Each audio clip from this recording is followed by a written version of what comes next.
TV. औरत से नागिन बनते हुए देखकर उसके होश उड़ जाते हैं। हाय राम, जिसे मैं नाग समझ रही थी वो तो नागिन है। नागिन, और वो भी मेरी बहू। इच्छाधारी नागिन बनी बहू।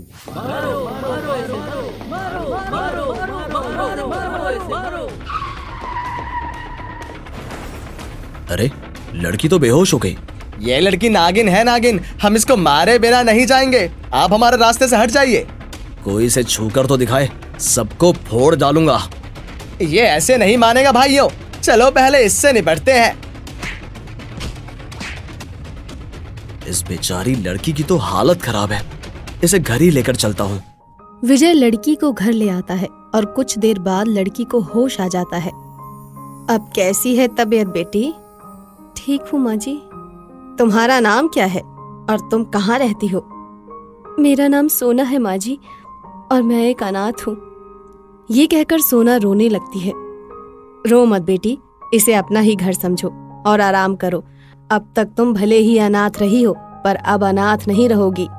सोना पर तरस खाकर सरिता विजय से कहती है, लड़की अनाथ है बेटा, अब क्या करें? ना तो इसे छोड़ सकते हैं और ना ही घर में रख सकते हैं। वो क्यों माँ? क्योंकि इसे घर में रखेंगे तो समाज और जात बिरादरी को क्या जवाब देंगे? तो फिर अब क्या करे माँ?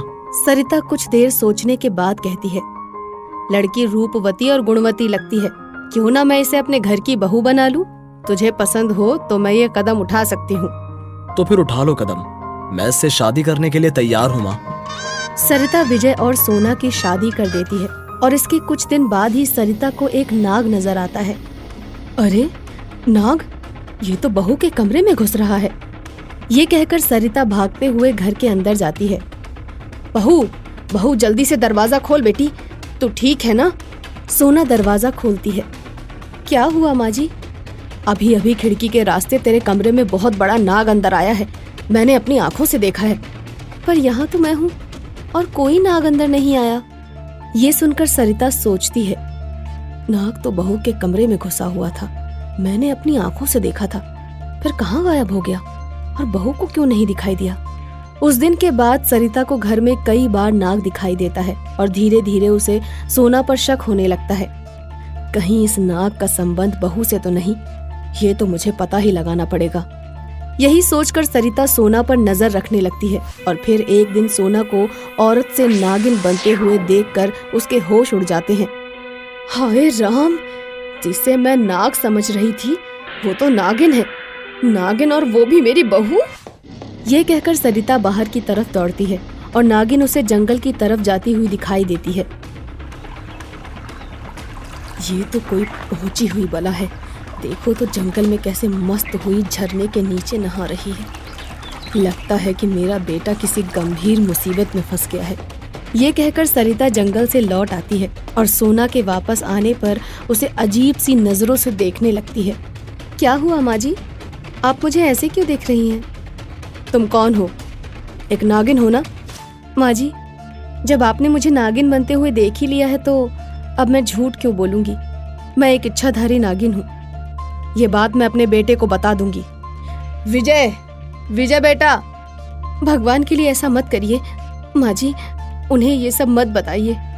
सोना को इस तरह गिड़गिड़ाते देखकर सरिता कहती है, ठीक है, अगर तू कहती है तो मैं मान जाती हूँ, पर तू ये बता कि तू यहाँ मेरे घर में क्यों आई है? ये सुनकर सोना सरिता को 20 साल पुरानी एक घटना के बारे में बताने लगती है। आपको दिवाली की वो रात तो याद होगी ना माँ जी?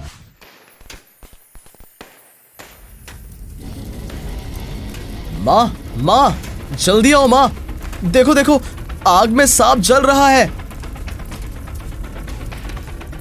अरे ये तो नाग है, आग में जलकर मर गया बेचारा।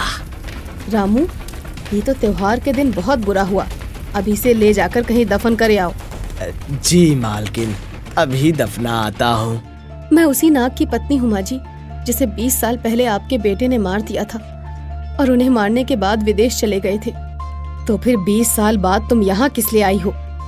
मैं आपके बेटे को डसकर अपने पति की मौत का बदला लेना चाहती थी, मगर। ये कहते कहते सोना रोने लगती है। मगर क्या? मगर मैंने आपके बेटे की आंखों में अपने पति की सूरत देखी तो मेरा मन बदल गया। मेरे पति की आत्मा आपके बेटे में समा गई है, इसीलिए अब मैं इन्हें नहीं छोड़ सकती। सोना की ये बात सुनकर सरिता सोचने लगती है, घर में नागिन रहेगी तो कभी न कभी तो किसी न किसी को डसेगी ही। इसकी बात का क्या भरोसा, मेरे बेटे को ही डस ले, इसीलिए इसका बंदोबस्त तो करना ही पड़ेगा। तभी उसे पहाड़ी वाले बाबा का ध्यान आता है। आजा, जल्दी से आजा, बच्चे की जिंदगी का सवाल है, जल्दी आ जल्दी। लो, आ गया बाबा जी। ईश्वर की कृपा से अब तो मेरे लाल के प्राण ही बच गए। पहाड़ी वाले बाबा का ध्यान आते ही सरिता सोचती है, अब तो बाबा ही इस नागिन से छुटकारा दिला सकते हैं। आज ही बाबा को बुलाती हूँ। यही सोचकर सरिता बाबा को अपने घर बुलाती है और बाबा सोना को देखते ही चौंक जाता है। तू तो मणि वाली नागिन है, तुझे तो मैं सालों से तलाश रहा था, आज मिली है, नहीं छोड़ूंगा तुझे। माँ जी, मैं आपके सामने हाथ जोड़ती हूँ, मेहरबानी करके इसे यहाँ से जाने को कहिए। तुझे अपने पिटारे में बंद किए बिना बाबा यहाँ से नहीं जा सकता नागिन। तभी विजय वहाँ आ जाता है और सोना रोते हुए उसे सब बता देती है। सोना की बात सुनकर विजय को बाबा पर बहुत गुस्सा आता है। बाबा जी, चोला महात्मा का और काम हैवान का, क्या इस मासूम पर आपको दया नहीं आती? बेटा, एक नागिन को घर में कैसे रख सकते हैं? चुप करो। नागिन नागिन नागिन, अब ये मेरी पत्नी है और मैं इसके बिना एक पल भी नहीं जी सकता। विजय की ये बात सुनकर बाबा के दिल में प्यार और इंसानियत का झरना फूट पड़ता है। उधर सरिता को भी सोना पर तरस आने लगता है। बेटा, हो सके तो मुझे माफ करना। मणि के लालच में आकर मैं हैवानियत पर उतर आया था। अगर तुम दोनों में इतना ही प्यार है तो लो, मैं इसे नाग योनि से मुक्ति ही दे देता हूँ।